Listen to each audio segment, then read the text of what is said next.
సైమల్టేనియస్గా ఈ painting cinema నాకు రెండు కళ్ళు. ఈ పరిస్థితి ఎప్పుడూ ఉంది అలాగా. మరి మొదటి సినిమాకి ఎప్పుడు ఎలా అవకాశం వచ్చింది? మొదటి సినిమాకి ఇప్పుడు బాంబే 5 సంవత్సరాలు అయిపోయిన తర్వాత దెన్ నా ఇంట్రెస్ట్ కనిపెట్టి మా నాన్నగారు ఎల్వి ప్రసాద్ గారి దగ్గరికి అసిస్టెంట్ డైరెక్టర్గా పంపించారు.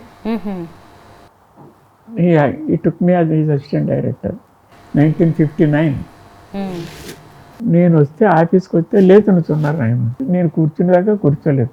కూర్చోండి అండి ఏంటి అలాగే అంటున్నారు ఆయన. సార్ నన్ను మీరు అండి అంటున్నా అనకండి అన్న. మీరేమిటో మీకు తెలియదు, you don't know what you are. మిమ్మల్ని అండి అనే అనాలి. ఫ్యూచర్లో మిమ్మల్ని అండి అనవలసి వస్తుంది. సో ఇప్పటి నుంచి నేను అంటున్నా అనేవాడు. Okay. God bless his soul.